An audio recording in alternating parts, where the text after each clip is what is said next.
이제 노동계에서는 실질적 지배력에 관해서 다양한 해석들을 내놓고 있고 어느 정도 판례로 정립돼 있다라는 거예요. 다 헷갈려 할 필요 없다. 아니, 왜 이렇게 악랄하게 끝까지 소송을 하는 거야 라고 할 때 여기서 만약에 소송을 해서 제대로 배상을 받아내지 못하면 회사 입장에서는 배상 이익을 포기한 게 되니까 배임이 돼요? 배임이 된다. 그래서 나도 어쩔 수 없이 계속한다. 그런 이런 경우가 것도 있구나. 있었거든요. 배임이 되지 않도록 이러이러한 상황이면 회사도 면책할 수 있다는 법적 근거를 넣었어요. 노조가 아예 완벽하게 이제 고의 불법 이런 게 아니라 쟁의의 과정에서 생긴 불법 행위에 대해서는 선배 청구를 못하도록 하는 그런 내용이 들어갔어요. 그래서 네. 이제 이거에 대해서 경영진 측은 파업에 대한 무제한 면책권이 생긴 거 아니냐 이런 이제 반발을 하는 거고. 그럼에도 불구하고 그게 아니다. 이건 고의, 명백한 불법, 그다음에 쟁의행위 범위 밖으로 가는 얘기. 그런 거에 대해서만 과도한 불법 선배 청구를 막는 것이지 네. 이게 쉽게 말하면 파업으로 인한 모든 행위에 대한 면책권은 아니다. 네. 지금 경제계에서 굉장히 이슈되고 있는 게 노란봉투법, 예, 그다음에 뭐 세법 개정 등도 있습니다만 일단 노란봉투법이 통과가 됐고 여기에 대해서는 논란들이 좀 있고요. 또 뭐 좀 부정적으로 보는 분들은 야 기업들 해외로 다 도망간다 이제 이런 얘기 하시는 분들도 있고 또 반대편에서는 그럼 뭐 우리 우리 합법적인 그런 노동 투쟁마저도 다 뭐 제대로 보호받지 못해야 그게 정상이냐 등등 하여튼 여러 얘기들이 있는데 그건 누가 좀 정리해 주시면 좋을까요? 이제 박태동 평론가님이 이제 쟁점별로 정리를 해주실 텐데 네. 어쨌든 이제 주말에 이제 노란봉투법이 통과가 됐죠. 통과가 되고 나서 재계에서 엄청난 앓는 소리가 나오고 있고 실제로 여러 로펌에서 기업들 상대로 노란봉투법이 앞으로 어떻게 대처해야 되는지 막 세미나 같은 거 여러 거 그래요? 자문해주고 큰 장 열렸습니다. 네, 장이 열려가지고 지금 광화문 바닥에서 다 지금 세미나하면 기업인들이 막 수백 명씩 와가지고 막 상담을 한다라는 거예요. 네. 이 경우에 파업하면 누구랑 교섭해야 돼요, 막 이러면서. 근데 어쨌든 오늘은 저희가 이러한 이 불안감이 실제로 맞는 불안감인 건지 혹은 일종의 좀 과장된 건 아닌지 노란봉투법에 어떤 내용이 담겨 있길래 이런 반응들이 있는지 네. 좀 따져보려고 하는 거거든요. 네. 네, 첫 번째는 이제 첫 번째 쟁점은 이제 사용자의 범위를 어떻게 둘 거냐라는 거잖아요. 사용자. 네, 이제 설명을 좀 해주실까요? 네. 네, 현재는 현재 조문에는 사용자라 함은 사업주 그리고 사업의 경영 담당자 네. 또 사업의 이제 근로자에 관한 사항에 대해서 사업주를 위해서 행동하는 자 쉽게 말하면 진짜 사장 이렇게만 이제 사용자 이렇게 되어 있는데 네. 요게 이제 어떻게 바뀌었냐면 기존 조문에서 정하고 있는 정의 플러스 실질적으로 그러니까 근로자의 근로 조건에 대해서 실질적이고 구체적으로 지배 결정할 수 있는 지위에 있는 자 여기까지 사용자 범위가 넓어졌어요. 그러니까 계약서에 서명한 사람 말고 그렇습니다. 실질적으로 지배하고 예, 있는 이게 자. 어쩌면 네. 가장 크게 지금 쟁점되는 것 중에 하나인데 네. 예를 들어서 하청, 파견업체 같은 경우를 생각해 보면 자기가 속해 있는 회사는 하청을 받은 사람이기 때문에 자기 사장님은 김 사장이란 말이에요. 네. 근데 우리가 하고 있는 이 모든 공사에 사실은 원청을 따지고 올라가면 LG, 현대, 삼성 뭐 이럴 수 있거든요. 거기서 관리 감독도 받고. 그렇죠. 네. 그러니까 이제 근데 그쪽에서 실질적으로 지금 현재 우리 조건에 영향을 미치고 있다라고 하면 그 사람도 사용자로 볼 여지가 생기는 거죠. 그게 이제 그래서 경제계에서는 내가 그럼 하청을 지금 우리 회사에 100몇 개를 하고 있는데 네. 여기 있는 모든 사람들이 지금 내가 다 계약하지도 않은 사람까지도 사용자가 되는 거냐라는 게 이제 재계의 반발인 거고 네. 또 이제 노동계에서는 그렇게 무지막지하게 넓힌 게 아니고 실질적이고 구체적으로 지배했을 때만 된다. 그럼 지금 하나 물어보자. 너는 지금까지 그럼 실질적으로 영향을 미치면서 책임도 안 지고 영향만 미쳐왔던 거 아니냐. 네가 감나라 배나라 했으면 책임져라. 그 정도다. 특별하게 부과된 의무가 아니고 지금도 감나라 배나라 실질적 지배를 갖고 있었는데 지금은 책임이 없이 권한만 누려왔지 않느냐. 네. 행사한 권한만큼 책임지도록 하는 거 정도다. 우려는 너무 과하다. 이제 이런 정도가 논란이 근데 되겠죠. 어찌됐든 그 약간 구체적인 기준은 있어야 되지 않아요? 뭐 네. 관련해서 실질적인 지배력을 행사한다라는 거 이 정도의 범위를 말한다라고 하는 뭐 판례나 이런 기준 같은 게 있어요? 네, 네. 있죠. 예, 네. 있는데 이제 노동계에서는 지금도 대법원 판례나 뭐 죄송합니다. 중앙노동위원회에서 실질적 지배력에 관해서 다양한 해석들을 내놓고 있고 어느 정도 판례로 정립돼 있다라는 거예요. 이거는 그래서 이미 있는 판례를 거꾸로 조문화한 거에 불과한 거고 이 조문 때문에 앞으로 미지의 세계가 열려서 판례부터 시작해서 다 헷갈려 할 필요 없다라는 거예요. 예. 명료하게 바꾼 거다. 네네네. 이미 저 판례를 봐도 이미 사용자를 인정한 판례들이 있고 네. 그러니까 이건 이제 법으로 더 명문화 시킨 거다 정도로 우리가 그런 이해하면 의견들이 좀, 되겠고요. 예, 근데 되고 제가 있습니다. 기업 쪽 아무래도 취재를 많이 하니까 네. 재계 쪽 입장을 좀 말씀을 드리면은 네. 이게 그 법리로 나와 있는 부분들을 명문화한다라는 표현이 그러면 법리로 나와 있는 부분들을 명문화하지 않아도 그럼 법원 가면 다 깨지는데 그렇게 안 하거든요. 그리고 이게 실질적 지배력이라는 부분들이 표현이 되게 애매합니다. 실질적 지배력이라는 거를 뭐 지분으로 할 수도 있는 거고 예. 네. 아니면 구매 대금으로 할 수도 있는 거잖아요. 근데 예를 들어서 사업의 규모가 100만 원인데 뭐 직원들한테 월급 어떻게 주냐 그러면 사장님한테 월급 좀 올려주세요. 그러면 회사 사정이 안 좋아가지고 올려주기 좀 힘들어요. 그러면 왜 이렇게 힘들어요? 그랬더니 저희가 받은 돈이 얼마 안 돼요.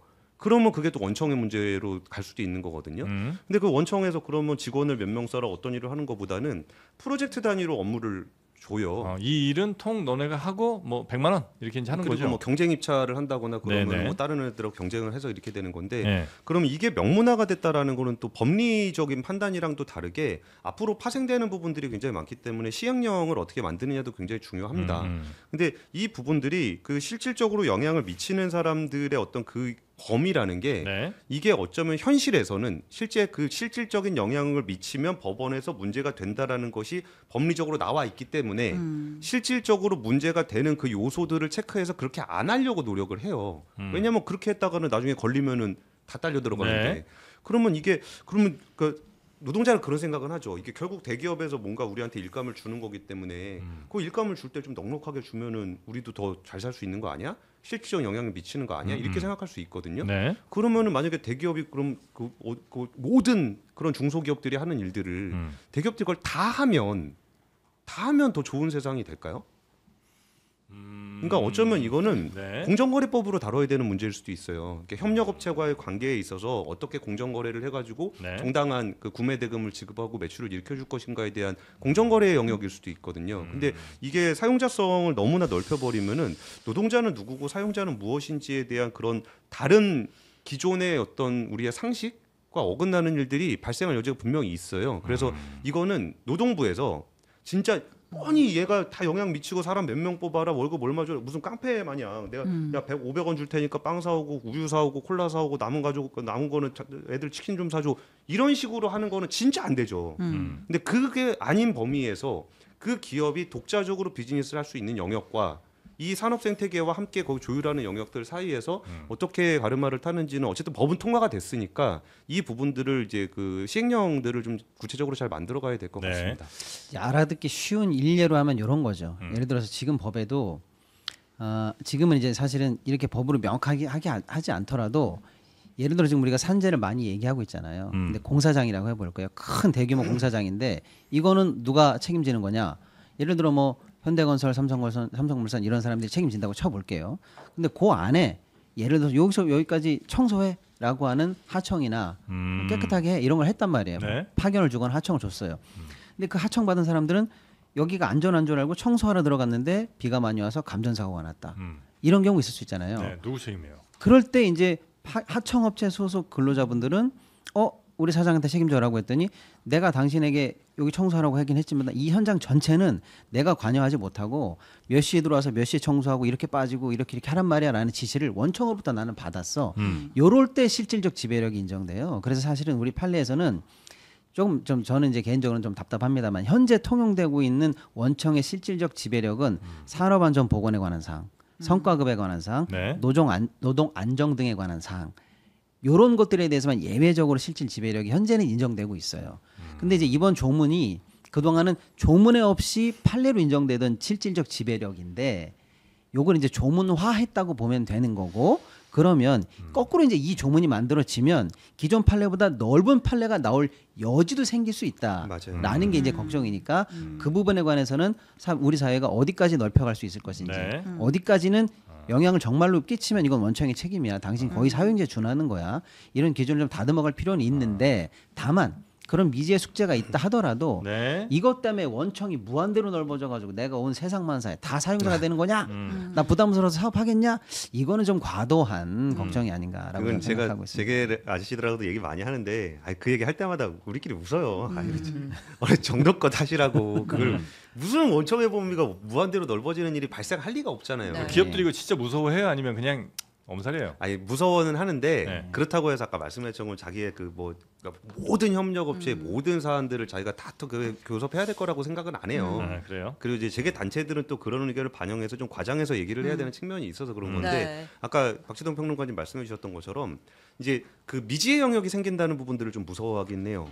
이게 나중에 이렇게 법원 가서 판례로 받으면 되지라고 생각하지만 네. 실제로 그 법원에 소당하면 되게 부담이 뭐, 크거든요. 부담이 크죠. 네. 네. 그다음 그래서- 쟁점으로 이제 두 넘어가 번째 볼게요. 쟁점. 네, 두 번째 그러니까 쉽게 말하면 이제 경영계에서는 이렇게 되면 파업이 무분별해질 거야라고 이제 우려를 한 대목이 이제 뭐냐면 그러니까 이제 교섭 의제 범위, 그러니까 이제 노동쟁의의 허용 범위를 임금뿐만 아니라 근로조건에 영향을 미치는 사업 경영상의 의사 결정까지로 넓히는 거예요. 이제 그러다 보면 이제 사실 사업상 뭐 예를 들면 뭐 오너가 뭐 이렇게 여러 가지 결정을 하는데 뭐 예를 들면 공장을 어디에 짓고 뭘 어떻게 하고 이런 걸 하는데 그럼 이제 당연히 노조가 관련해 가지고 기업상 경영상의 결정에 영향을 미치지 않겠느냐. 그렇게 되면 경영상의 침해가 될 수 있다. 이제 이런 주장을 또 하고 있고 네. 또 손해배상 관련해서 일종의 뭐 책임을 제한하거나 그러니까 면제하거나 제한하는 부분이 있는데 이거는 사실 불법 행위까지 다 그렇게 면제부를 준다는 건 아닌 거잖아요. 네.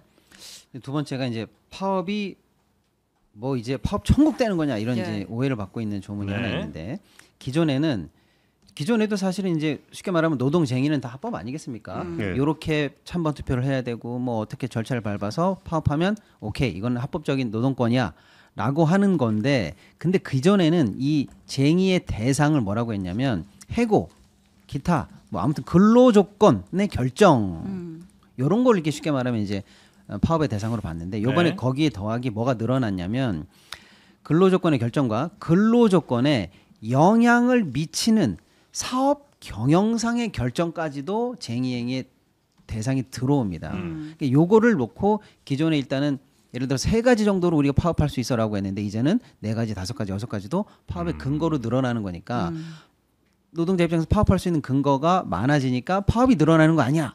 라고 이제 경영계는 걱정할 수 있는 거고 이제 노동계 측에서는 그러면 사실은 기존에 있던 게 너무 좁았던 거야. 그러면 월급 얼마 받을래?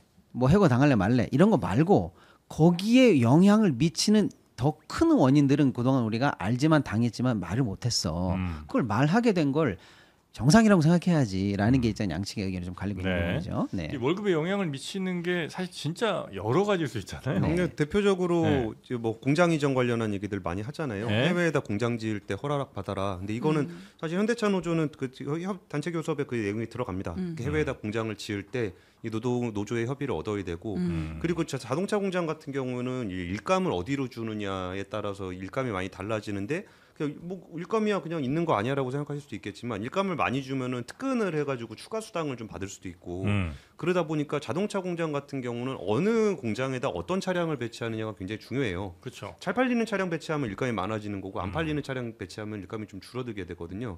그러니까 어쩌면 이런 부분들을 이제 법으로 규정을 하게 된 거예요. 이거 있긴 있는데 그거는 이제 굉장히 좀 강경한 뭐 현대차는 좀 만만치 않으니까 네. 이런 경우에 있었던 부분들이 들어가게 되는 건데 근데 이 부분들은 사실 이렇게 좀 말씀드리고 싶은 게 이렇게 어려울 때가 진짜 골치 아파요. 그러니까 서로 잘 될 때는 괜찮은데. 차 잘 팔리고 막 그럴 때는 별 문제가 안 되는데 네. 진짜 안 팔려가지고 이제 이거를 효율화를 시켜야 될 때 효율화를 시키면은 이렇게 노동자 입장에서는 급여가 좀 특근 같은 수당이 줄어들 수 있잖아요. 이럴 때 갈등이 이 법을 기준으로 해서 폭발할 가능성도 좀 있어 보이긴 합니다. 네. 그리고 사실 이제 세 번째 쟁점이 저는 더 중요하다고 보는데 예. 우리가 이제 역사적으로 이 지금 통과된 법 이름 앞에 노란봉투법이라는 우리가 지금 별칭을 불러주고 있지 않습니까? 네. 이 다들 기억하실 것 같은데 이제 그 우리 현대에서 참 아픈 기억 쌍용차 네네네. 그때 사실은 이제 파업 노동자들에게 47억을 손배 청구를 했었단 말이에요 예. 회사 측이. 그래서 그 47억을 낼 수가 없는 수많은 그 노동자분들을 위해서 노란 봉투에다가 우리가 십시일반 보태주자 47,000원씩 네. 이렇게 했던 운동이 발판이 돼서 이 법 이름이 노란 봉투법이 된 거거든요. 네. 뭐냐면 어쨌거나 쟁의행위 과정에서 여러 가지 이제 회사가 손해를 입을 수 있는데 그동안 회사가 어떻게 했냐면 사실은 노동조합과 또는 노동조합이라는 단체 말고 법인격체 말고 별도의 노조 개인들에게 사실은 갚을 수 없는 정도의 어마어마한 사실 손배 청구를 해왔어요. 그게 사실은 노동권을 제약하기도 하고 그분들의 생활을 정말 비참하게 하기도 이제 하고 파업을 못하게 만드는 도구처럼 도구로 쓰여졌다. 사용하기도 했거든요. 네. 근데 이번에 이제 그걸 못하도록 하는 조문이 들어갔습니다. 그래서 사용자의 불법 행위에 대해 기존에는 이제 없던 조문인데 예를 들어서 노조가 뭐 아예 완벽하게 이제 고의 불법 이런 게 아니라 쟁의의 과정에서 생긴 불법 행위에 대해서는 손배 청구를 못하도록 하는 그런 내용이 들어갔어요. 네. 그래서 이제 이거에 대해서 경영정책 측은 파업에 대한 무제한 면책권이 생긴 거 아니냐 이런 이제 반발을 하는 거고 그럼에도 불구하고 그게 아니다. 이건 고의, 명백한 불법, 그다음에 쟁의행위 범위 밖으로 가는 얘기 그런 거에 대해서만 과도한 불법 손배 청구를 막는 것이지 네. 이게 뭐 쉽게 말하면 파업으로 인한 모든 행위에 대한 면책권은 아니다. 네. 과도하게 걱정할 필요 없다. 약간 좀 뭐 이런 주저주저 하시는 것 같은데 오늘. 근데 이거 켜켜이 과거가 있어서 네네. 생각나서. 그래요. 예를 들어서 이게 사실은 2022년 된 사건입니다. 예. 이런 어떤 움직임이 있었던 거는 기억을 좀 더듬을 필요가 있는 게 2003년에 한진중공업의 김주익 지회장이 그때 이제 집회가 쟁의가 있었는데 그때 회사가 무려 180명에게 150억 원을 손해배상 청구를 해서 네. 안타깝게 생을 마감하신 사건이 있었고요. 네네네. 2009년 쌍용차는 뭐 말할 거 없이 네. 엄청난 피해를 만들어냈고요. 네, 그런 건 이제 하지 말자는 거죠. 이거는. 그렇죠. 2022년에 대우 조선해양에서도 역시 이때도 하청 노동자 5명에게 470억 원을 손배 청구를 한 적이 있어요. 그걸 진짜 받아내려고 했을까요? 그게 아니잖아요. 네. 예, 그분들 이제 옥죄 줄 수도 없는 거고. 그럼요. 그동안. 네. 이제 이런 일은 못하게 하자. 예. 이거는 솔직히 민사 소송을 미끼로 노동권을 탄압하는 이 행위 아니냐. 이거는 이제 법적으로 못하게 하자라는 건데 네. 여기에 대해서도 감론을박이 좀 있긴 있습니다. 예. 네, 이 부분은 사실 뭐 갑론을박은 언론상에서만 있는 것 같고요. 예. 그 기업에서도 이거 뭐 어차피 받을 생각도 처음부터 네. 없었던 네. 건이고 이거 자기들도 과하다는 거 알아요. 그리고 그게 얼마나 사람을 비참하게 만드는지도 아는데 네. 이 부분에서 제가 안타까웠던 측면들은 뭐가 있냐면 예를 들어 쌍용차 파업 같은 경우에 이거 제가 이 시간에 구체적으로 다 말씀드릴 수는 없는데 이거 이때 회사 망했잖아요. 네. 이제 회사 망했을 때 노동자들하고 이게 싸움이 붙잖아요. 그러면 양쪽 다 그 경계선이 없어요. 그러니까 한도가 없어요. 정말 끝까지 싸우거든요. 그러면서 그냥 회사가 망하고 막 그런 지경까지 갔을 때 그럼 이걸 어떻게 멈출 것인가라는 네. 측면에서 멈출 방법이 사실은 별로 없습니다.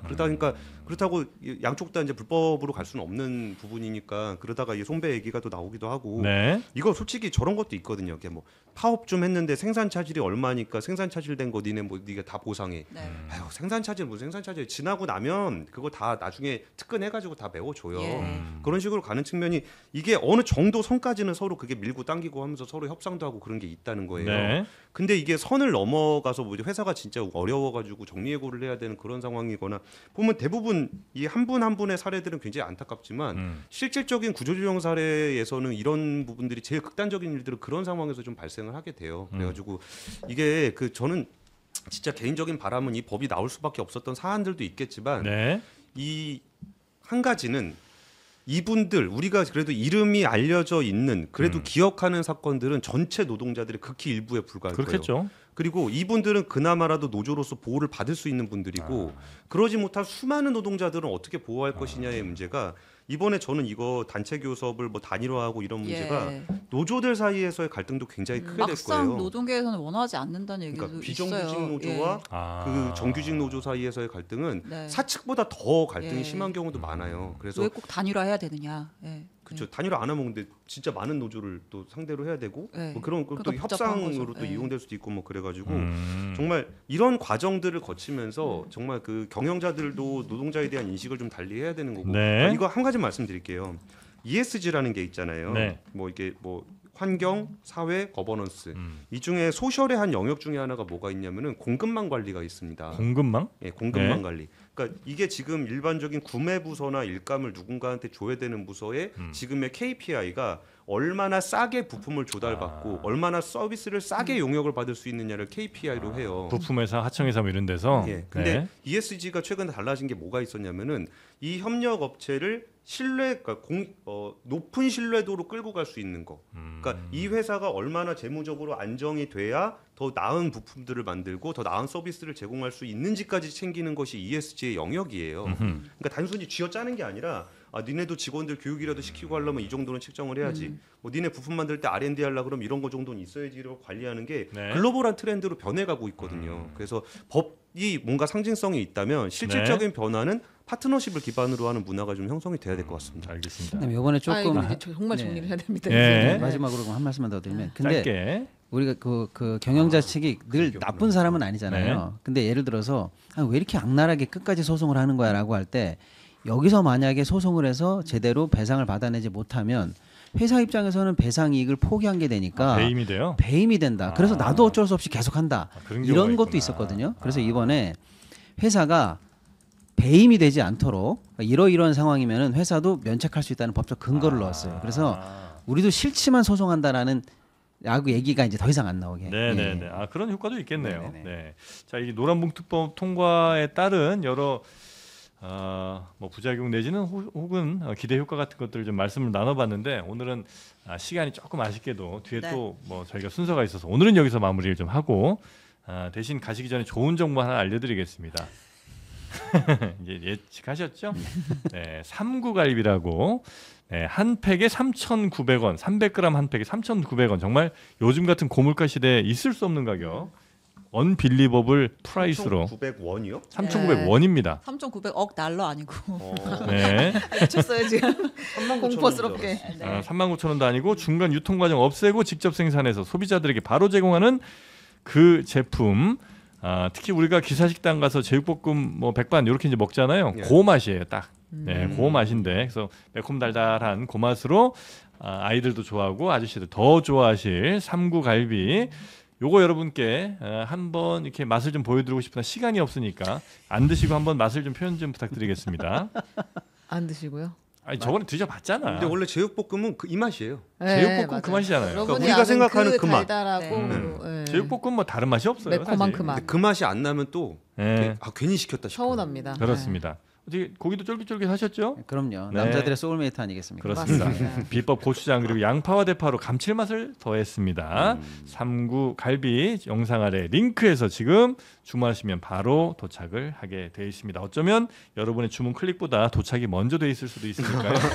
네, 주저하지 마시고 클릭하시기 바라겠습니다. 자, 두 분 대단히 감사하고요. 저희가 다음 순서가 한미 정상회담을 또 외교적 시각에서 바라보면 어떻게 되느냐. 이제 경제적 시각은 우리가 이제 봤고요. 외교적 시각은 또 어떻게 되느냐를 한번 저희가 최종건 교수님과 함께 좀 잠깐 나눠볼 예정이거든요. 두 분은 오늘 여기서 보내드리고 다음 주에 뵙겠습니다. 네, 고맙습니다. 감사합니다. 네, 감사합니다.